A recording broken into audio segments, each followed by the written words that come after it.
அனைவருக்கும் வணக்கம். இன்னைக்கு ஹிந்தி நியூஸ் பேப்பர்ல என்ன இம்பார்ட்டன்ட் நியூஸஸ் இருக்கு அப்படின்னு சொல்லி பார்ப்போம். முதல்ல பார்த்தீங்கன்னா, nations must prepare to deal with stable coins அப்படின்னு சொல்லி நம்ம ஃபினான்ஸ் மினிஸ்டர் வந்து ஒரு கான்க்ளேவ்ல வந்து பேசியிருக்காங்க. ஓகேவா?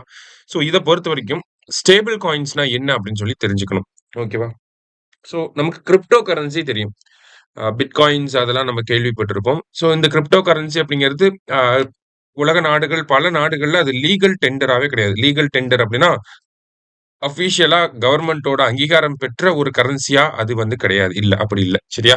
இந்தியாவிலயுமே அதே ஒரு நிலைதான். இந்தியாவுல crypto currency is not a legal tender. இந்திய அரசாங்கம் அத அங்கீகரிக்கல. நம்ம ரிசர்வ் பேங்க்குமே அத அங்கீகரிக்கல. ஆனா ரிசர்வ் பேங்க் என்ன பண்ணியிருப்பாங்க அப்படின்னா, அவங்க ஒரு பைலட் ப்ராஜெக்ட்ட ஸ்டார்ட் பண்ணியிருப்பாங்க. சென்ட்ரல் பேங்க் டிஜிட்டல் கரன்சி அப்படின்னு சொல்லி அது தனியா போய்க்கிட்டு இருக்கு. ஓகேவா? ஸோ இப்படி இருக்கப்ப நம்ம ஃபினான்ஸ் மினிஸ்டர் என்ன சொல்றாங்கன்னா, ஒ உலகத்துல இருக்கக்கூடிய நாடுகள் ஸ்டேபிள் காயின்ஸுக்கு நம்ப பிரிப்பேர் பண்ணிக்கணும். நம்ம வந்து அத அக்செப்ட் பண்ணிக்கிறதுக்கு நம்மளையே வந்து எவால்வ் பண்ணிக்கணும் அப்படிங்கிறத சொல்றாங்க. ஓகேவா? ஸோ ஸ்டேபிள் காயின்ஸ் அப்படிங்கிறது இது வந்து இப்போ நியூ பினாமினனா இருக்கு. ஸ்டேபிள் காயின்ஸ் அப்படிங்கிறது. ஓகேவா? ஸ்டேபிள் காயின்ஸ்னா அப்ப என்ன அப்படின்னு சொல்லி பார்த்தீங்கன்னா, இதுவுமே ஆக்சுவலி பேசிக்கா பார்க்குறப்ப ஸ்டேபிள் காயின்ஸுமே ஒரு கிரிப்டோ கரன்சி தான். ஃபர்ஸ்ட் திங் அதுதான். ஓகேவா? ஸ்டேபிள் காயின்ஸ்னாலே அதுவும் ஒரு கிரிப்டோ கரன்சி தான் அப்படிங்கிறத தெரிஞ்சுக்கணும்.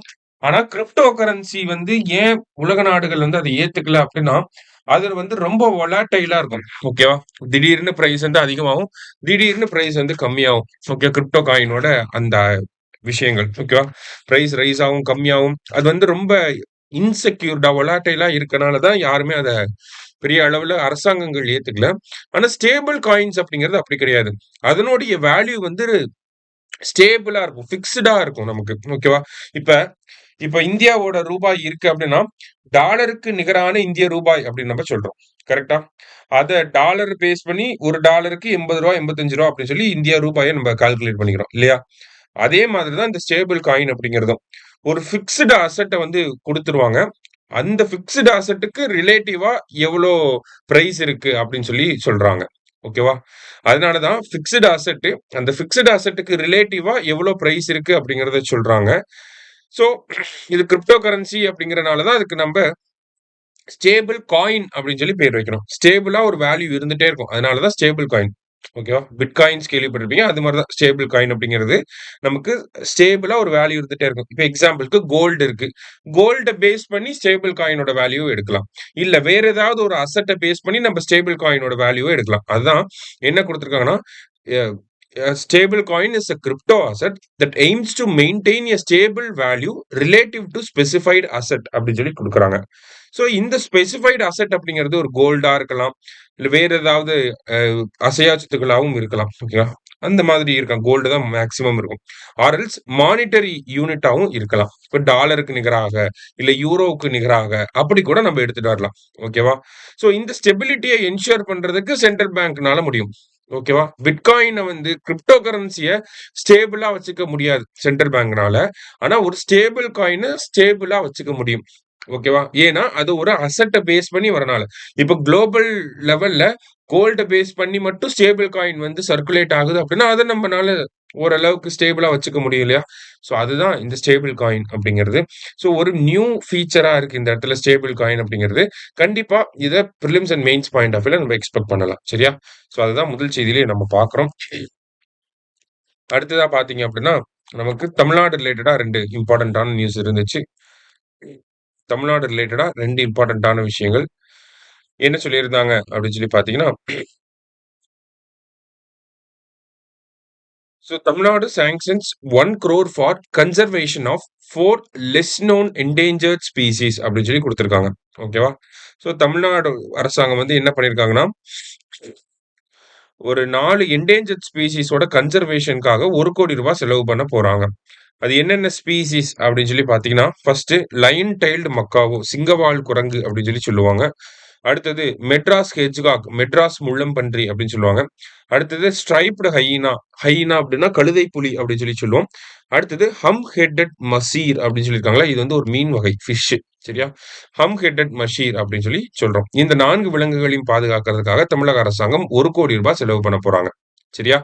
சோ இதுல இந்த லயன் டெய்ல்டு மக்காவோ எந்த பகுதிகள்ல காணப்படுது அப்படின்னா, பியூர்லி வெஸ்டர்ன் காட்ஸ்ல மட்டும் தான் இருக்கும். அதான் எண்டமிக் டூ வெஸ்டர்ன் காட்ஸ் அப்படின்னு சொல்றாங்க. அப்படின்னா வெஸ்டர்ன் காட்ஸ்ல மட்டும் தான் இருக்கு அப்படின்னு சொல்லி அர்த்தம். சரியா?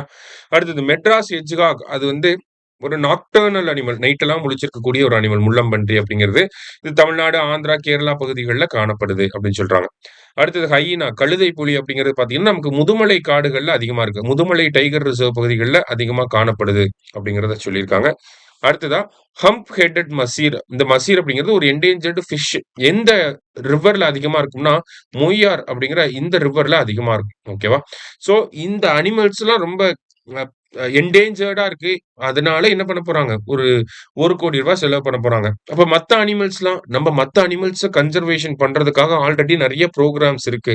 இது வந்து தமிழக அரசாங்கத்தோட ஒரு புது இனிஷியேட்டிவ். என்னன்னா, அந்த கன்சர்வேஷன் எல்லாத்தையுமே பாப்புலரா இருக்கக்கூடிய அனிமல்ஸையும் தாண்டி மத்த அனிமல்ஸ்க்கு கொண்டு போகணும் அப்படிங்கிறது. பாப்புலரா இருக்கக்கூடிய அனிமல்ஸ்னா நமக்கு எலிஃபண்ட், டைகர், லயனு இந்த மாதிரியான சீட்டா, இந்த மாரியான விலங்குகளுக்கெல்லாம் பாப்புலரா இருக்கு. கன்சர்வேஷன் நடந்துகிட்டு இருக்கு. கரெக்ட்டா போய்க்கிட்டு இருக்கு இல்லையா? சோ அன்பாப்புலரா ஆனா என்டேஞ்சர்டா இருக்கக்கூடிய அனிமல்ஸையும் செலக்ட் பண்ணி, அதையும் நம்ம கன்சர்வேஷன் பண்ணணும் அப்படிங்கிறதுக்காக தான் இந்த ஸ்டெப்ப தமிழக அரசாங்கம் எடுத்திருக்காங்க. சரியா? அடுத்ததா பார்த்தீங்க அப்படின்னா, விண்ட் எனர்ஜி ஜெனரேஷன் இன் ஸ்டேட் எக்ஸ்பெக்டட் டூ இன்கிரீஸ் இன் 2025, 26 அப்படின்னு சொல்லி குடுத்திருக்காங்க. சோ நம்ம மாநிலத்தோட விண்ட் எனர்ஜி பார்த்தீங்கன்னா, நமக்கு ரீசென்ட்டா பிரிலிம்ஸ்ல கூட கேட்டிருந்தாங்க. ரெனியூவபிள் எனர்ஜில தமிழ்நாட்டுல டாப்பா இருக்கிறது என்னன்னா, விண்ட் எனர்ஜி தான். ஓகேவா? விண்டுக்கு அப்புறம் தான் சோலார். ஓகேவா?